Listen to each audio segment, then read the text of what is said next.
아멘. 15년 금방이 되네요. 부교육자 시절이었습니다. 홀로 사는 할머님 한 분이 다치셨다는 이야기를 듣고 신방을 갔었습니다. 신방을 갔더니 많이 다치셨는데 병원에를 다녀오시지 않으셨다는 것입니다. 그런데 얼굴에도 상처가 있고 여기저기 긁혔고 하셨는데 넘어지셨다는 것이에요. 그래서 어떻게 넘어지셨느냐고 하니까 그냥 넘어지셨다가, 저는 의료진이 아닙니다만 아무리 봐도 그냥 넘어진 표정 모습은 아니었어요. 근데 본인이 말씀을 안 하시니까 그래서 그저 좀 약을 사드리고 그렇게 했었고 며칠 뒤에 조금 더 안 좋으셔서 다시 병원에 모시고 가게 되는 과정 가운데 그 할머님께서 왜 다치셨는지를 말씀 안 하신지를 알게 되었습니다. 자녀에게 맞았던 것입니다. 자식이 아주 작은 집에, 그것도 지하에 사시는 어머님에게 와서 아마 술을 먹고 좀 돈을 달라고 했는지 행패를 부리다가 어머니를 때린 것입니다. 밀쳐 넘어뜨린 것도 아니고 많이 자식에게 맞으셨던 것인데 이런저런 이유로 넘어지셨다고 끝까지 자식 이야기를 안 하시다가 이야기가 터지니까 많이 우셨어요. 그래서 그날 병원에 모시고 갔다 와서 집에 앉아서 저도 같이 많이 울었던 기억이, 이제 15년이 지나서 이렇게 말씀을 드리는데 제가 실명을 거론하지 않을 것입니다만 아직도 그게 마음에 남아있어요.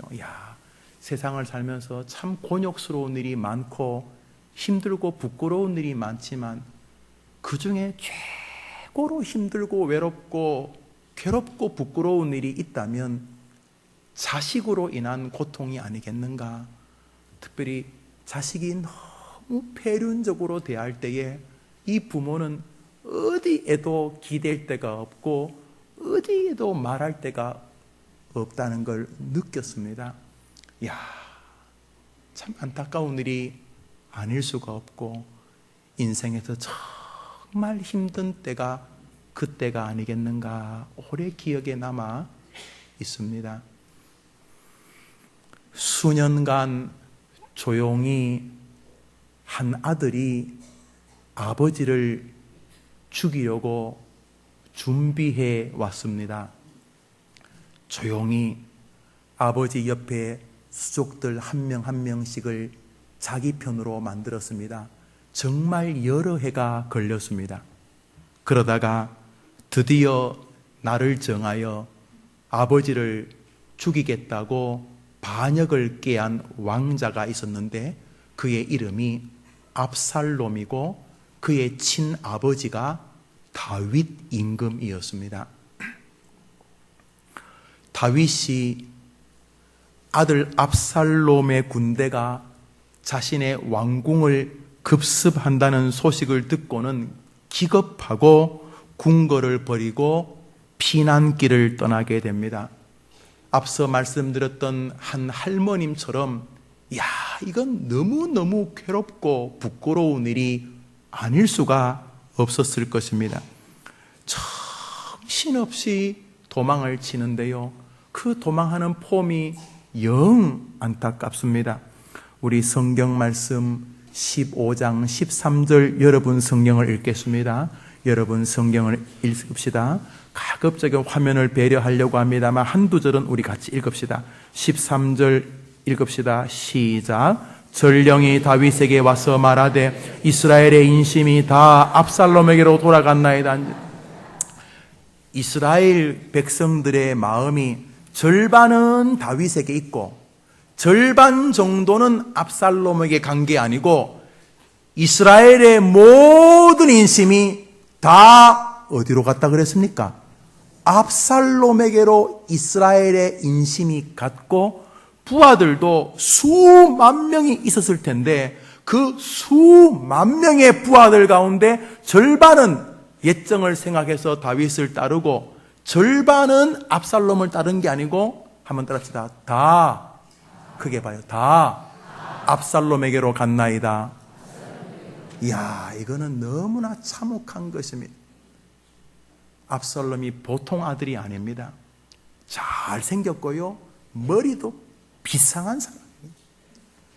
그냥 궁궐에 있으면서, 궁궐 문 앞에 있으면서 종합청사, 청와대, 백악관 왔다 갔다 하면서 국민들의 마음을, 장관들, 차관들, 1급, 2급 뭐 전부 다 사람들의 마음을 다 자기에게로 수년에 걸쳐 돌린 탁월한 아들입니다.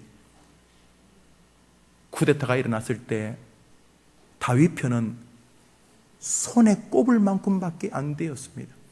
그날 밤 다윗이 얼마나 놀랐는지는 14절에 나옵니다.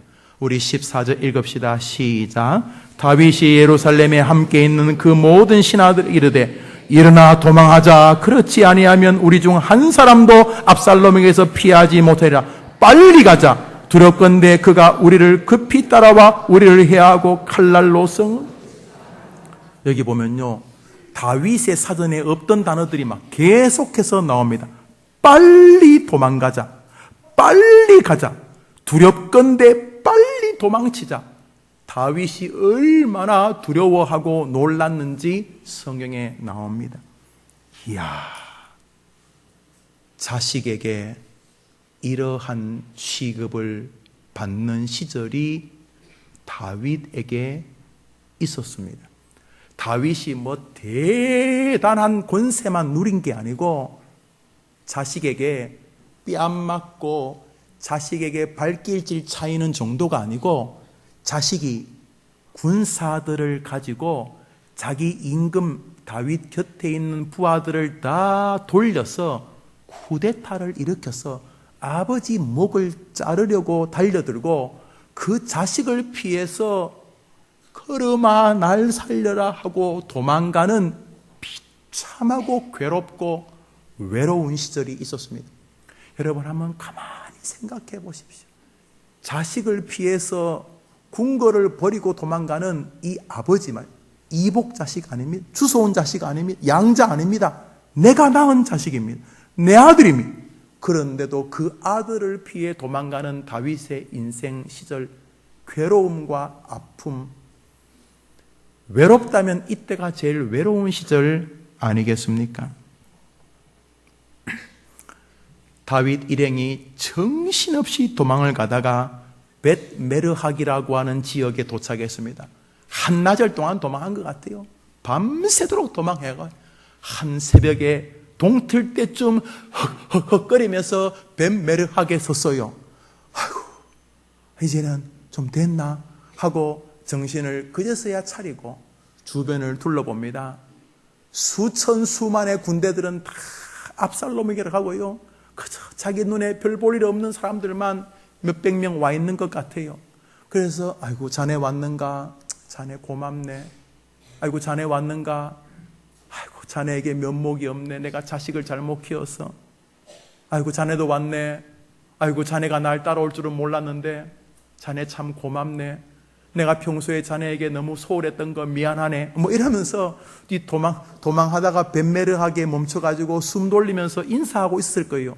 아, 그런데 노란 머리,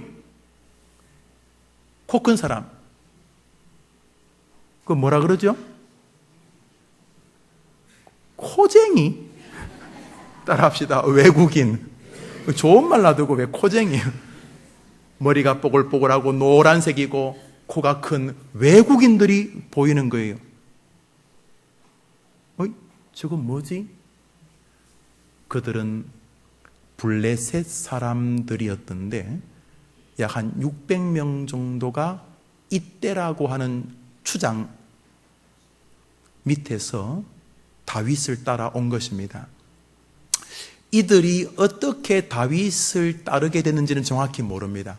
그래서 학자들은 크게 두 가지 정도 학설을 추석에 기록해 두고 있습니다. 하나는 전쟁을 해서 다윗의 포로가 됐다는 것입니다.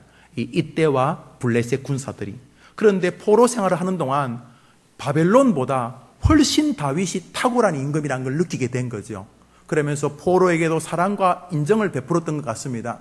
그래서 이제 포로 교환 시기에 나물래 갈래, 북으로 갈래, 남해 나물래 이런 것처럼 너 블레셋으로 돌아갈래, 나물래, 이 600명이 남았다는 학설이 하나 있고요. 두 번째로는 살다 보면 사람이 좀 억울한 일을 겪을 때가 있잖아요.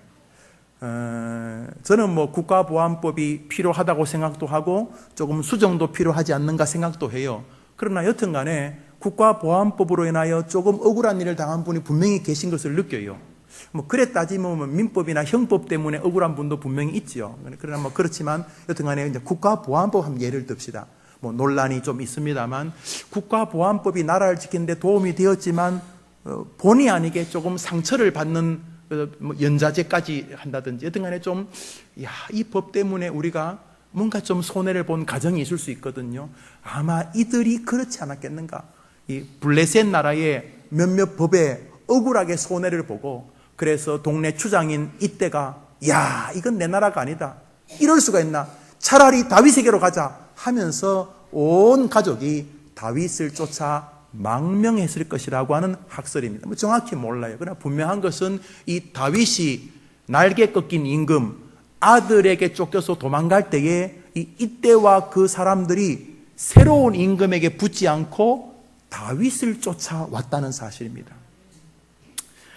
다윗이 왜 이들을 받아줬겠느냐에 대해서도 여러 가지 논란이 있는데 제 생각에는 다윗이 자기 고향을 뒤로 하고 온 그 블레셋 사람들을 보면서 과거 자기를 떠올리지 않았겠나 생각을 합니다. 다윗이 사울을 피해서 블레셋 도망간 적이 있었거든요.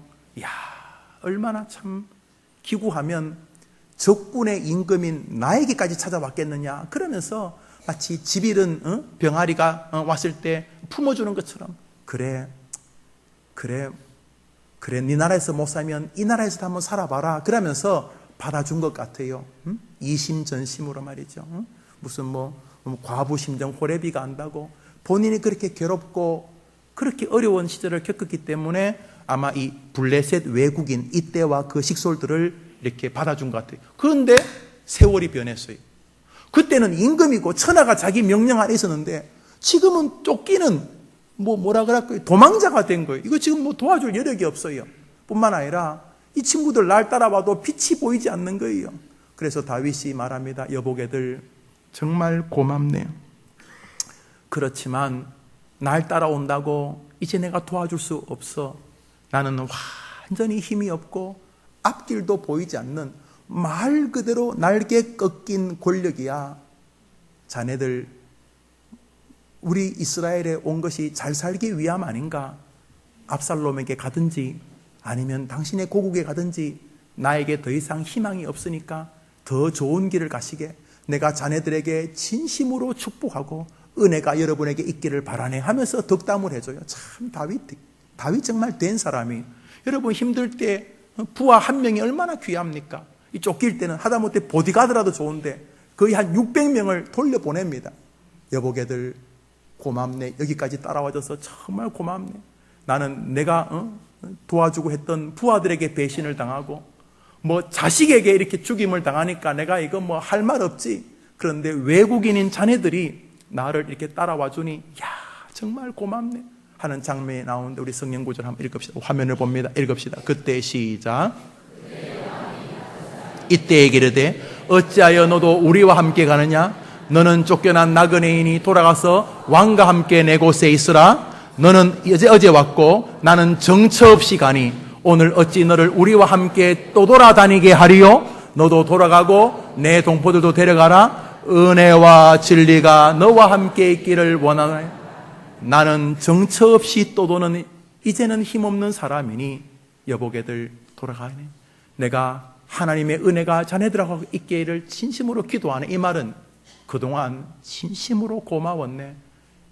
외로울 때 자네들이 나를 따라와 준 것만 해도 너무너무 고맙네. 그렇지만 여기까지네. 잘 가게. 자네들 위해 기도함세. 정말 고마웠네. 진심으로 감사하네. 이렇게 이제 돌려보내는 거예요.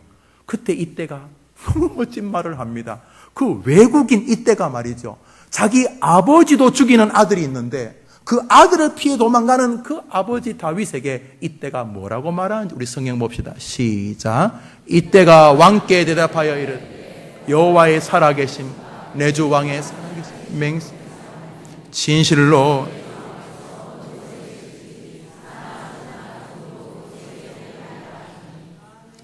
이때가 안 가겠다는 것입니다. 여호와의 살아계심과 내 주 왕의 살아계심으로 맹세하옵나니, 이 말은 하나님이 살아계시니까 안 가겠다는 것입니다. 할렐루야. 여러분이 하나님에게 그런 사람 되기를 축원합니다. 몸이 좀 아프면 나 예수 안 믿어. 어려움이 생기면 나 교회 안 가. 인생의 어려움이 아무리 다가와도 하나님의 살아계심 때문에 나는 하나님을 따를 것입니다. 여러분이 하나님에게 이때 같은 사람 되기를 축원합니다. 다윗은 왕궁을 버리고 도망가는 힘없는 왕입니다. 언제 왕권을 회복할지도 모르고 진짜 미래가 보이지 않습니다. 걸음아 날 살려라 도망가는, 이제는 참 비겁하고 부끄러운 도망자의 신세가 되었습니다. 그리고 대부분의 사람들은 다윗을 버렸습니다. 야, 말하기 얼마나 좋아요. 그래, 자식도 나쁜 놈이지. 아무리 그래도 자식이 그래 나쁜 놈이지. 그렇지만 애비도 얼마나 애비 걷잖으면 자식한테 그 꼴 당하겠냐. 이거 말 되잖아요. 말 안 돼요? 저는 설교 준비하면서 진짜 말 되던데요. 아니, 자식이 아무리 그래도 그렇지. 에이 자식이라면 나쁜 놈이지.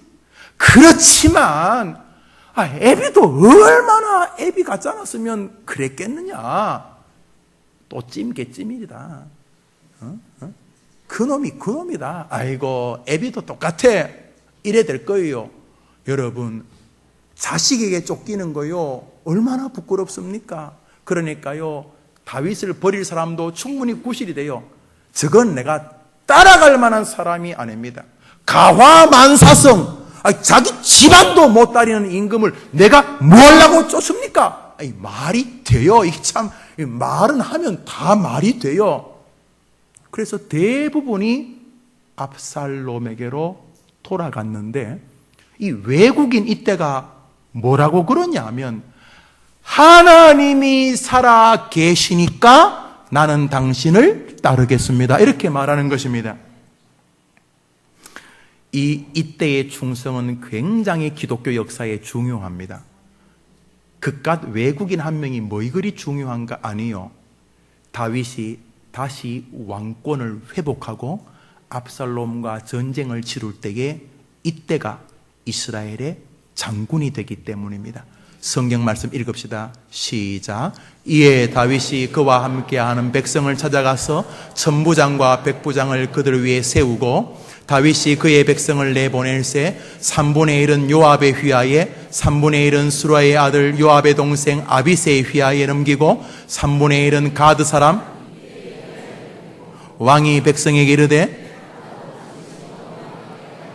무슨 말이냐면 하나님께서 다윗에게 다시 새 힘을 주셔서 다윗 왕조를 회복합니다. 그리고 회복된 왕조는 영원한 왕조가 됩니다. 왜냐하면 다윗의 후손으로 영원한 왕이신 예수님이 오시기 때문입니다. 이 다윗의 왕조가 영원한 왕조가 되는 놀라운 기회 때 이스라엘의 3대 장군이 세워집니다. 다윗은 자기의 모든 군대를 3등분합니다. 3등분, 3분의 1, 3분의 1, 3분의 1. 3분의 1은 이스라엘의 전설적인 장군 요압에게, 두 번째 3분의 1은 아비새에게, 세 번째 이스라엘의 3분의 1의 장군을 누구라고 했다고요? 이새에게 맡깁니다. 외국인 이새가 이스라엘 3대 장군 중에 한 명이 되어서 이스라엘 왕조를 재건하는 놀라운 키 역할을 하게 되었던 것입니다. 뿐만 아니라 이새는 이방 사람이지만 이스라엘 역사에 전설 같은 장군이 됐고 그의 가문이 존귀한 가문이 되었던 것입니다.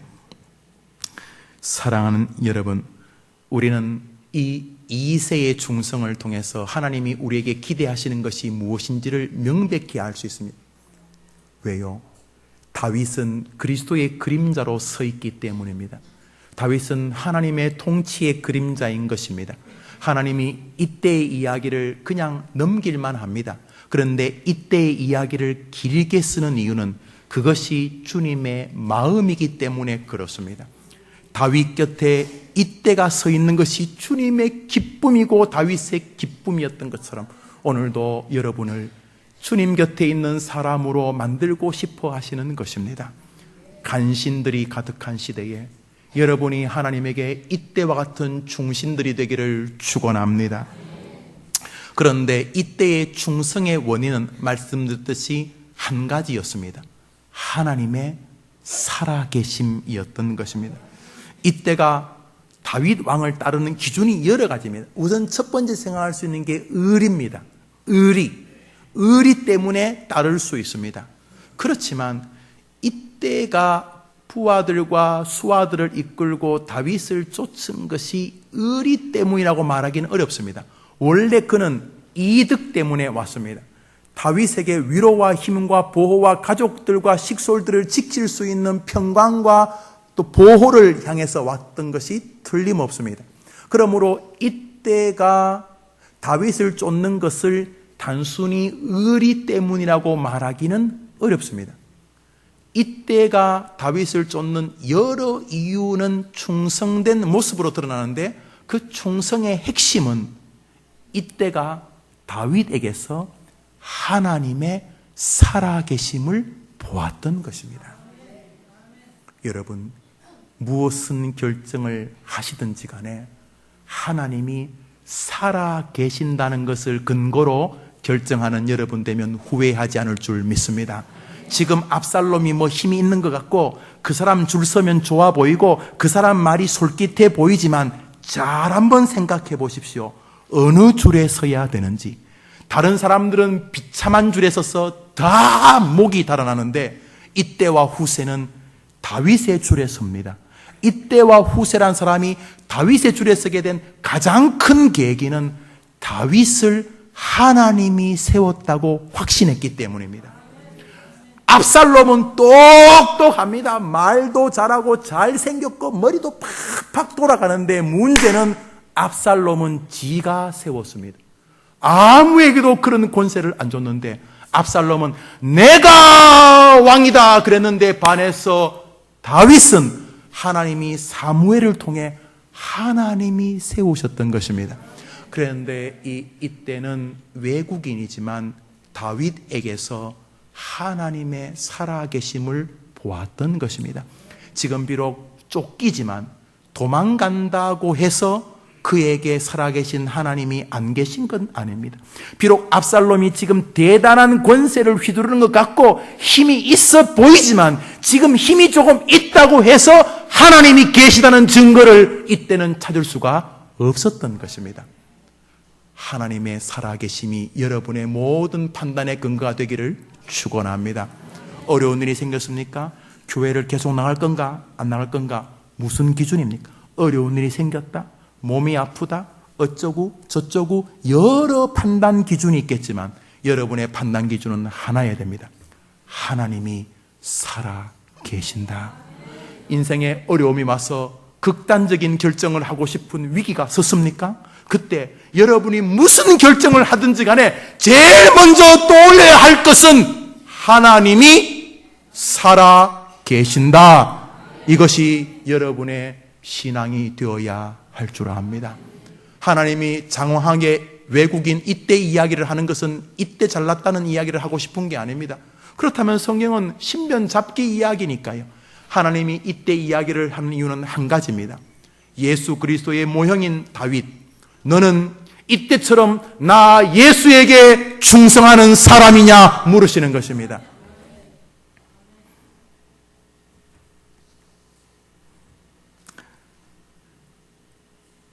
충성은 다윗의 생애에 놀라운 일을 벌이게 되는 계기가 되고 이때를 통하여 하나님의 높아지는 영광을 이때는 역사에서 증명하게 되었습니다. 이제 여러분, 이때가 다윗에게 충성해서 그런 영광의 복을 입고 이스라엘의 3대 장군이 되고 그 가문이 이스라엘의 영웅이 되었다면 한낱 다윗 같은 임금에게 충성해도 하나님이 이렇게 챙겨주신다면 완벽한 만왕의 왕이신 우리 하나님에게 여러분이 충성하면 어떤 상이 돌아오겠습니까? 저는 그 상을 바라봅니다. 우리의 신앙의 선배들은 인생에 어려움이 다가올수록 즉각적으로 하나님이 주신 상을 기억하였습니다. 내가 죽도록 충성하라. 그리하면 내가 생명의 멸관을 내게 주리라. 고린도전서 4장은 말합니다. 맡은 자에게 구할 것은 충성이니라. 민수기에서 보면은 12장에 모세가 사람들에게 비난을 받을 때 하나님이 모세에게 나타나셔서 모세를 변호하는 장면에 이런 말씀이 있습니다. 너가 왜 내 종 모세를 비난하느냐? 그는 내게 충성한 자니라. 할렐루야. 여러분, 하나님이 오늘 이때의 이야기를 기록한 이유는 명백합니다. 충신을 그리워하시기 때문입니다. 그리고 충성된 자에게는 하나님이 분명히 상을 주시겠다고 약속하셨기 때문입니다. 여러분, 충성된 자에게 하나님이 생명의 멸관을 준다 그랬습니다. 저는 이 말씀을 기억하면서 참 은혜로웠습니다. 멸관을 혼자 설교를 준비하면서 그려봤습니다. 신라 왕궁의 무덤에서 나왔다는 그 멸관, 그 왕관을 제가 혼자 이렇게 그려봤습니다. 제가 전혀 그림을 못 그립니다. 그리다가 그 옆에 고리로 금 이렇게 했어요. 그러면서 제가 아이디어가 하나 내 마음에 다가왔어요. 그리고 제게 뭉클했습니다. 여러분, 우리 충성이 허접한 충성입니다. 그렇지만 주님은 그것을 크게 볼 준비가 되어 있습니다. 워낙 주님에게 충성하지 않는 사람들이 대다수이기 때문에 조금만 충성해도 하나님은 여러분에게 그 멸관을 주실 것입니다. 그런데 그 멸관 이름이 금멸관이 아닙니다. 여러분, 금으로 이렇게 장식한 멸관이 무슨 멸관입니까? 멸관에 이렇게 왕관에 금으로 이렇게 나비도 그려놓고 구슬도 그려놓고 금으로 이렇게 해놓은 걸 무슨 멸관이라 그래요? 아니, 금으로 했다니까. 금멸관. 그다음에 은으로 이렇게 예쁘게 장식을 한 멸관을 뭐라고 부르겠습니까? 그런데 주님이 여러분에게 무슨 멸관 준다고요? 생명의, 이게 뭔지 모르는데요, 뭉클합니다. 구슬 하나하나에 생명의 기운과 능력이 담겨있는 멸관이 여러분을 기다리고 있습니다. 지구상에 누구도 본 적이 없는 생명의 구슬이 달려져 있는 하늘과 땅의 생명의 멸관이 여러분을 기다리고 있습니다. 충성하시기를 바랍니다. 이때는 다윗을 위해 목숨을 버리며 충성했는데 주님은 우리에게 무슨 충성을 원합니까? 예배드리는 거 충성 맞습니다. 찬양대 충성 맞습니다. 교사 충성 맞습니다. 목사 설교는 충성 맞습니다. 그러나 이것은 10,000번째나 20,000번째 충성입니다. 만일 주님이 우리가 예배하는 것이 충성이라면 하나님은 이상한 분이십니다. 왜냐하면 아무리 생각해도 비정상적인 분이 아니십니다. 비정상적인 분입니다. 왜냐하면 하늘에서는 더 완벽한 예배를 우리가 드릴 수 있기 때문입니다. 예배 시간에 우리는 예배 드리면서 잡담하잖아요. 예? 예배하다가 앞에 권사님 머리 파마한 거 갑자기 보이면은 설교 듣다가 머리 볶았네 이렇게. 그리고 예배 전에 있다가 뒤에 누가 들어오면은 누가 들어오나 보다 하는 게 아니고 들어오면은 옆에 있는 분에게 또 넣었지? 또 넣네 이렇게 그러잖아요. 또 예배 시간에 뭐 집중하려고 하다가 갑자기 핸드폰에 올리면은 엄마 가스 끄고 갔어요? 껐다니까 예배 시간에 우리는 예배 시간에 아무래도 집중이 흐트러집니다. 그러나 하늘나라에는 완벽한 예배가 기다립니다. 거기 완벽한 예배가 기다리는데 여기를 놔두는 건 그건 무슨 신법입니까? 하나님이?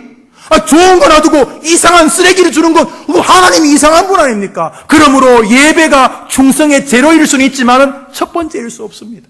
교제, 앉아서 모여서 교제하고 만나면 서로 흠집거리고 요만한 실수를 이만큼 뻥튀겨서 막 이렇게 끄집어내는 이런 시대에 우리가 모여서 서로 위로하고 교제하는 거 교회가 해야 할 중요한 일 맞아요. 맞습니다. 이것도 뭐 좋은 의미의 충성입니다. 그러나 이 또한 마찬가지입니다. 교회는요, 애들만 싸우는 게 아니에요. 제가 있던 어느 교회 예배 시간에 실화.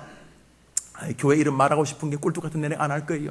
예배 시간인데 앞에 이렇게 우리 최수순 권사님처럼 90 가까운 할머님 두 분이 늘 두 분이 앉아 계신데요. 그런데 그분이 예배실에 들어올 때부터 서로 사이가 좀 안 좋게 들어오셨대요. 무슨 일인지 모르는데. 그래서 제 이제 선배 친구 목사님이 이렇게 설교를 하는 도중에 뒤에 있는 할머니 조용히 고무신을 벗더니 예배 시간에 앞에 있는 할머니를 막 때려가지고 목사님이 설교하다가 장로님 저 좀 말리세요 이렇게 했다는 거예요. 교회는요, 예수 믿다가도 성질나면 막 싸워요.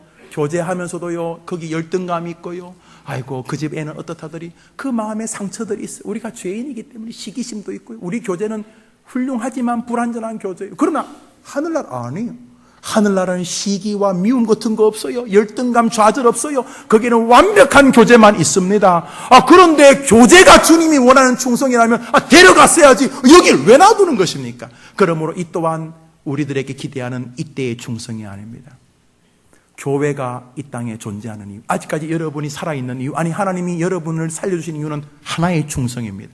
마태복음 20장 28절 주님이 말씀하셨습니다. 그것이 무엇입니까? 땅끝까지 이르러 내 증인이 되라는 주님의 지상명령이었습니다. 그래서 신학자들이 이 명령을 지상명령, 지상 최대의 명령이라고 부르는 것이, 이것이 우리의 충성의 제목인 것입니다. 여러분, 복음 전파입니다. 그러므로 교회 일 하시는 것도 굉장히 중요하지만 복음 전파를 하지 않고 교회 일하면 반드시 병듭니다. 저는 교회에서 이렇게 지금까지 자랐기 때문에 교회 생리를 좀 압니다. 그래서 99.9%가 아니라 죄송하지만 100%인 것입니다. 교회 일을 잘하는 이유는 복음을 증거하기 위해서여야 합니다. 그러므로 여러분이 이제부터 해림교회 교우들은 여러분이 멸류관을 기억하고 사서야 합니다. 사람이 지나갈 때 그냥 보내면 안 됩니다. 오랜만에 고모님을 만납니까? 고모님이 이제 90에 가까운 고모님인데 독실한 다른 종교 신자입니까? 늘 앉아서 이렇게 연불 외우시고 이렇게 그러십니까? 그래도요, 여러분, 그 고모님이 나오시고 안 나오시고 우리의 몫이 아닙니다. 우리의 몫은 그분에게 예수님 이야기를, 고모님 예수님 믿으면 너무 좋아요. 아이고, 이 친구야, 내가 이 나이까지 교회 안 다니고 딴 걸 믿었는데 지금 왔어. 아이고, 괜찮아요. 지금까지 그거 다 믿어보셨으니까 믿으시려면 신 중에 최고 큰 신인 하나님을 꼭 믿으시기를 바라요. 여러분이 아낀 용돈 좀 드리면서 고모님 손잡고 예수 믿자고 말하는 거, 거기에 중성이 있는 것입니다. 가족들, 친지들, 동료들, 학교에서 아이들을 가르치고 학생들을 가르치고 같은 그룹들하고 교제하고 장사하고 사업하고 돈 벌고 높은 데 올라가고 다 무엇을 하든지 간에 주님은 한 가지를 기대하십니다. 충성인 것입니다. 주님이 원하는 충성은 5대양 6대주를 다니면서 온 세계 다니면서 오늘 우리가 한 것처럼 아버지와 아들과 성령의 이름으로 세례를 주고 예수의 이름을 증거하는 것입니다. 그러니까 그냥 사람을 보내면 안 됩니다. 개나 고양이는 그냥 보내시더라도 사람은 그냥 보내면 안 되는 것입니다. 앉아서 여러분이 지나가는 사람에게 예수를 전해야 되는 것입니다. 예수 너무 좋다. 예수 믿으면 정말 길이 열려. 예수님에게 능력이 있어. 우리 같이 교회 가보자. 말씀에 힘이 있어. 그들이 교회 오고 안 오고는 그들이 할 몫이고 성령님이 할 것이지만 충성할 것은 여러분이 할 것입니다. 충성할 시간이 떨어지고 있습니다. 많은 사람들은 이때의 반대편에 서 있습니다. 뭔 전도? 전도야, 난 체질이 아니에요. 체질의 문제가 아닙니다. 전도, 많은 사람들은 이때의 반대편에 있습니다. 그러나 이때는 자신의 왕에게 충성합니다.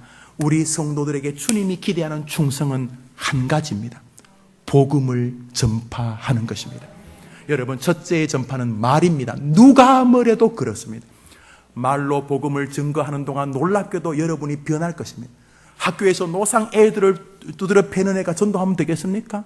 수업 시간에 늘 남의 거나 치팅이나 하고, 이렇게 남의 거나 베끼고, 뒤에서 선생님 욕이나 하고, 나쁜 짓이나 하는 애가 전도가 되겠습니까? 자기가 전도해야 된다는 사명을 아이들이 가지면 가질수록 공부하는 태도도 바뀌어집니다. 전도해야 되는데 내가 농땡이 하면서 전도가 되겠습니까? 전도하면서 돈 벌 이유가 많습니다.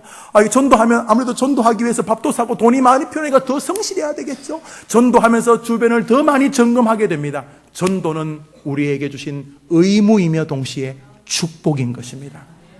여러분, 충성된 자를 찾고 계십니다. 어그러진 충성으로 조국 교회가 병들고 있습니다. 아무리 생각해도 비정상적인 충성자들이 많습니다. 여러분, 주객을 바꾸시면 안 됩니다. 우리의 1차적인 충성은 복음을 전하는 것입니다. 예수 믿자고 말하셔야 됩니다. 예수님 좋다고 말하셔야 됩니다. 힘으로 능으로 때를 얻든지 때를 못 얻든지 여러분 복음을 전하십시오. 아이고 목사님 내 친구는요 진짜 예수 이야기하면 뭐 잡아먹으려고 그래요. 잡아먹으려고 하는 사람일수록 빨리 예수 믿습니다. 정말요. 진짜 예수 안 믿는 사람이요 이런 사람이요. 예수 믿자. 아이고 그래 언제 시간 내면 갈게요. 예수 믿자. 아이고 언제 한번 시간 내면 갈게요. 원위치. 예수 믿자 그럼 언제 한번 갈게요. 그래 시간 내줘. 아이고 꼭 시간 내려고 하는데 원위치.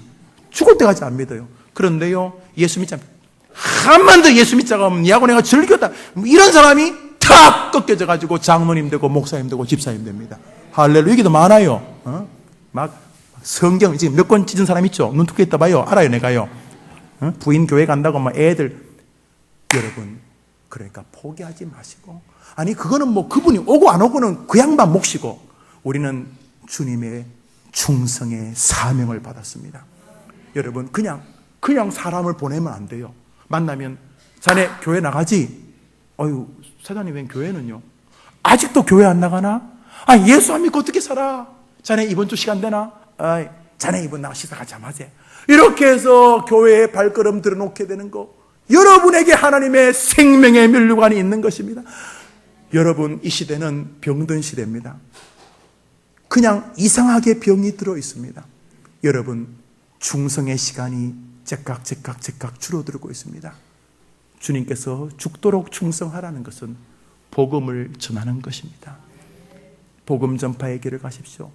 예수 믿는 사람에게도 또 덕담하십시오. 야 지난주에 너무 참 은혜로웠어. 우리 예배 너무 좋아. 정말 예수님 너무 좋지. 자네 교회도 그렇지. 예수 안 믿는 사람에게 자네 우리 교회 가자. 아직도 예수 안 믿나? 예수 안 믿고 어떻게 애들을 키우려고 그래? 내가 기도해 줌세. 예수 믿자고. 이렇게 아이들과 어른들과 동료와 친지와 수변 사람들에게 복음을 증거하는 자가 충성된 자인 줄 믿습니다.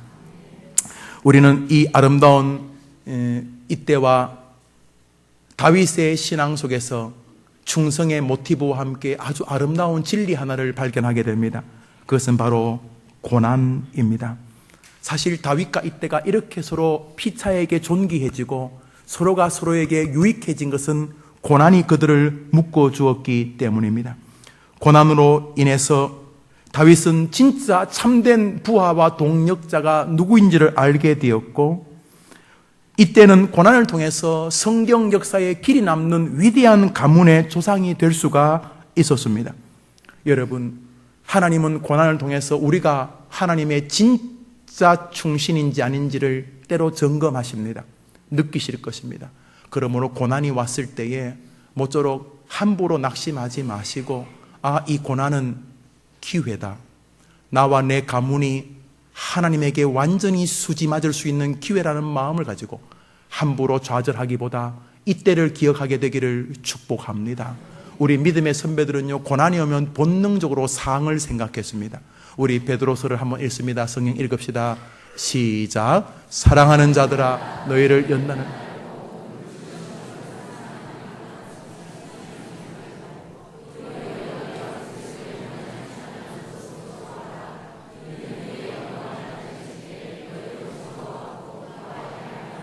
고난이 오는 것은 너희에게 즐거움과 기쁨의 재료가 될 수 있다는 사실을 기억하라 그랬습니다.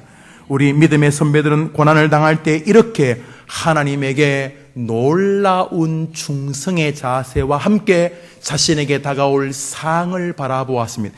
믿음이 없이는 기쁘시게 못하나니 하나님께 나아간 자는 반드시 그가 계신 것과 또한 그가 자기를 찾는 자들에게 상 주시는 자의 심을 믿어야 할지니라. 사랑하는 여러분, 우리 선배들은 고난이 오면 아이고 고난만 어떻게 잘 넘어가자 한 게 아니라 고난이 오면 곧바로 뭘 생각했다고요?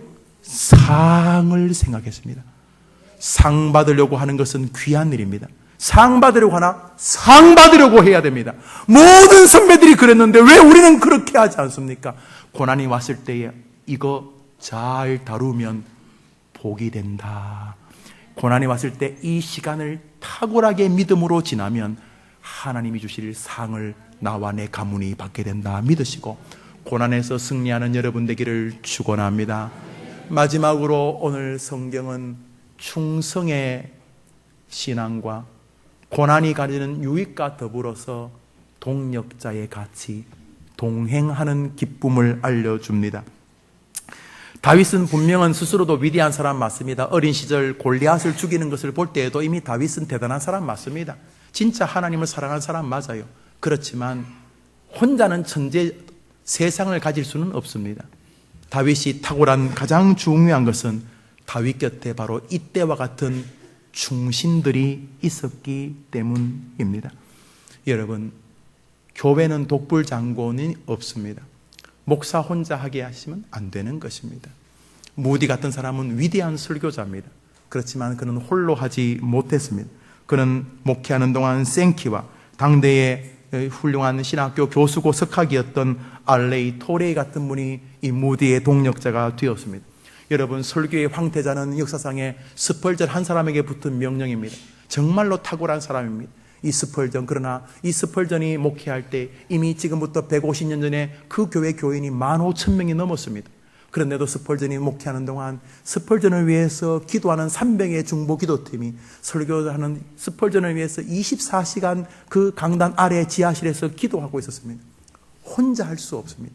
여러분, 저는 여러분이 혼자 잘하지 마시고 이 땅을 사는 동안 기도의 동력자들이 있는 삶이 되기를 축복합니다. 진심으로 여러분들에게 기도의 동력자들이 있으시기를 바랍니다. 생업과 사업과 물질의 동력자들, 사랑과 위로와 격려의 동력자들이 있게 되기를 축원합니다. 그리고 부족하지만 이 목사에게도 분명히 신앙의 정당성이 있다는 것을 믿으시고 여러분들이 동력자가 되어주시기를 간곡히 부탁을 드립니다. 자식이 아버지를 죽이려고 하는 이 반란을 보고서 대부분의 사람들이 다윗을 떠날만 하다고 생각을 합니다. 그러나 다윗에게는 동력자들이 있었기 때문에 훗날을 기약할 수 있었고 다윗의 동력으로 인해서 다윗 왕조는 영원했던 것입니다. 설교를 마무리하면서 다윗 옆에 있었던 충신들을 하나님이 우리에게 무엇 때문에 소개하는지를 생각해 보도록 하겠습니다. 그리고 어떻게 우리가 주님 곁에 있어야 될지를 생각해 보도록 하겠습니다. 성경 말씀 15절 우리 화면을 보고 읽읍시다. 읽습니다. 시작. 왕의 신하 왕께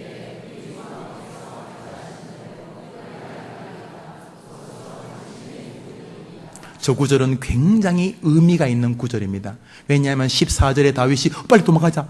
압살롬이 온다. 빨리 도망가자. 빨리 도망가자. 그러고 말할 때에 왕의 신하들이 다윗 왕께 말하되 우리 주 왕께서 하고자 하시는 대로 우리가 행하리이다. 보소서 당신의 종들이니다. 이 말은 도망가자는 말을 할 때 같이 도망가겠습니다 이런 뜻인데요. 이게 왜 중요하냐 하면 다윗의 부하들에게는 저런 단어들이 머리에 없어요.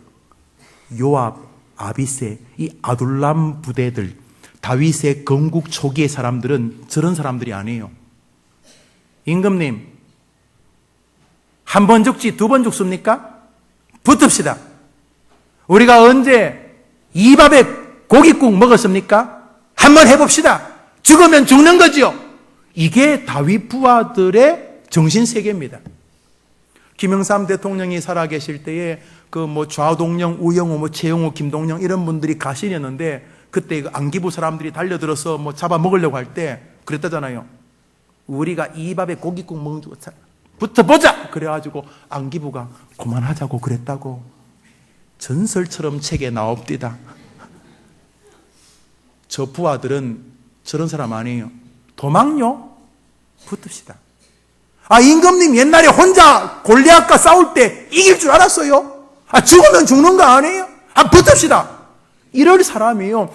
최소한 요압, 아비새는 이럴 사람이에요. 그런데도 뭐라 그러냐면 도망가자고요. 왜 그랬을까요? 압살롬이 다윗의 아들이었기 때문입니다. 아버지 다윗이 도망가자고 할 때 이 신하들이 왕의 마음을 읽었던 것입니다. 도망가지요. 그래서 다윗과 함께 도망에 동참했던 것입니다. 우리가 살다 보면 왜 하나님이 나한테 이러시지 싶을 때가 있어요. 이해가 안 돼요. 왜? 내가 열심히 했는데 왜 이러시지? 왜 이러실지는 몰라도 우리 할 게 있습니다. 예, 주님 따르겠습니다. 여러분들의 고백이 되기를 축원합니다. 말씀을 맺으려고 합니다. 사랑하는 성도님들, 주님이 우리에게 주시는 가장 큰 위로는 무엇이냐 하면 이 성경의 역설적인 장면입니다. 오늘 설교 다 잊으셔도 마지막 이 몇 분은 기억해 주셔야 합니다. 왜냐하면 너는 이 설교를 들으면서 충성해야 되겠고 고난도 잘 이겨야 되겠고 하나님에게 동행하는 사람이어야 되겠다 결심했지. 그런데 정작 너는 그런 신앙의 결심을 고세우는 이 시간, 이때처럼 힘들 때 동행하는 사람이 있니? 라고 물으시기 때문입니다. 오늘 설교를 자세히 들으신 분은 마지막에 이 물음 앞에 서실 것입니다. 예, 충성하지요. 알겠습니다. 그런데 하나님, 저는 좀 외로운데요. 내가 믿음을 안 버릴 것이고 교회를 안 떠날 것이고 주님과 주의 종을 동력하겠지만은 나는 좀 외로운데요. 나는 이때가 없어요. 외로울 때 동행하고 끝까지 내 편 되어주는 존재가 없어요. 사실은 나는 외로워요. 아닙니다. 아니에요. 여러분 홀로 두시는 분이 아니십니다. 여러분 혼자 애 먹으면서 당신에게만 충성하라는 그런 몰인정한 하나님이 아니십니다. 아무도 없다고요? 혼자라고요? 자식도 여러분을 버렸다고요? 왜 혼자입니까? 우리 성경 읽습니다. 우리 읽읍시다. 시작. 볼지어다. 한번 믿으면 아멘 해보세요. 한번 크게 아멘 해보세요. 봐라. 볼지어다. 봐라. 네가 확인해 봐라. 나 예수가 세상 끝날까지 너하고 함께 있어 주마. 마태복음 마지막 장 주님이 하늘로 올라가시면서 약속했습니다. 이때 이야기를 한 결론은 이것인 것입니다. 네가 이때처럼 나에게 충성해다오. 그러나 못해도 나는 너하고 함께 있어주마. 여기에 기독교가 있는 것입니다. 날마다 숨쉬는 순간마다 주님 여러분 곁에 계십니다. 이번 한 주간 한번 뽐때 있게 충성된 충신으로 살아봅시다. 입을 열어 복음을 전하며 주님 곁에 계신 것을 믿고 고백합시다. 찬송합시다. 날마다 주님 내 곁에 계시오. 아멘입니다. 내가 좀 잘못하고 내가 좀 실수해도 아멘입니다. 주님 나와 함께 하십니다.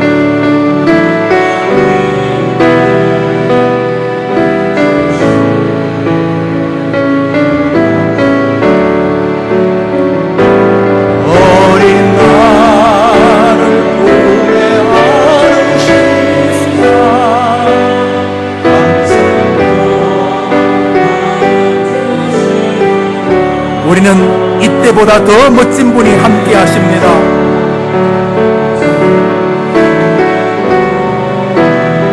우리와 동행하십니다. 인생의 어려운 순간마다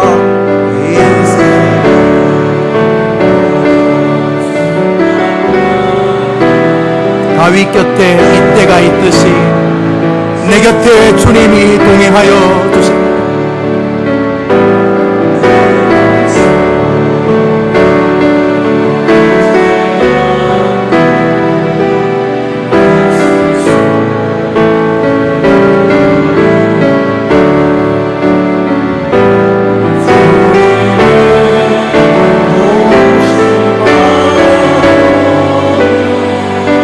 홀로 아닙니다. 우리 혼자 죽지 않습니다. 우리 혼자 아닙니다. 함께 하신다고 약속하셨습니다. 우리 다 같이 일어나서서 찬양합니다. 날마다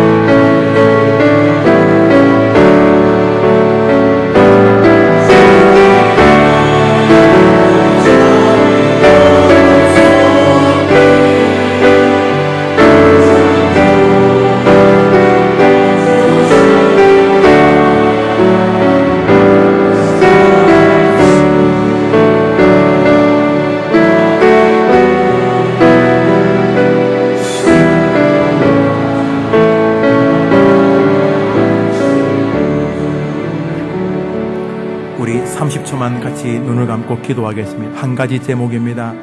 주님 곁에 계신 것 믿고 충성하는 한 주가 되게 해 주시옵소서.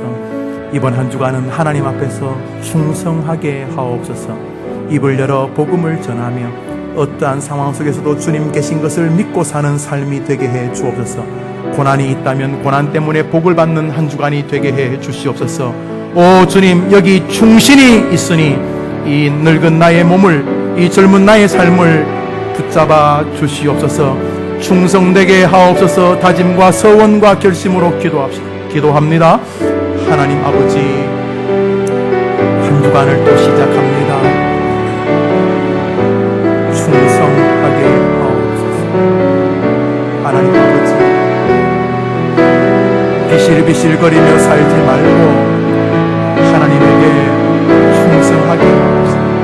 다윗 곁에 이때처럼 주님 곁에 있게 하시고, 다윗에게 충성한 이때처럼 우리 하나님이 원하시는 충성을 하게 하시옵소서. 예수의 이름을 그동안 벙어리처럼 입닫고 있었다면 전하게 하옵시고, 삶으로 행동으로 전하게 하옵시고, 어떠한 어려움이 와도 주님 함께 하신다 약속을 믿고 이번 주간도 하나님의 백성답게 살게 하옵소서. 구주 예수님의 은혜와 우리를 사랑하시는 하나님의 그 크신 사랑과 또 한 주간 기회를 주시는 성령님의 위로와 교통과 축복하심이 다윗 곁에 이때처럼 하나님께 충성하리라 다짐하는 성도들, 어떤 고난이 와도 그 고난을 도리어 전화위복으로 만드는 신앙을 붙잡으려고 다짐하는 성도들, 그 어떤 힘들고 외로운 상황 모두가 다 나를 버려도 주님은 여전히 나와 함께 하신다는 성경 말씀을 믿고 믿음의 길을 걷기로 다짐하는 귀한 우리 해림의 성도님들, 저 귀한 이들의 한 주간의 생업 위에, 저 고난 속에서 이기려는 믿음의 여정 위에, 저들이 간절히 간구하는 자손들 위에 이제로 영원토록 함께 있을지어다. 아멘.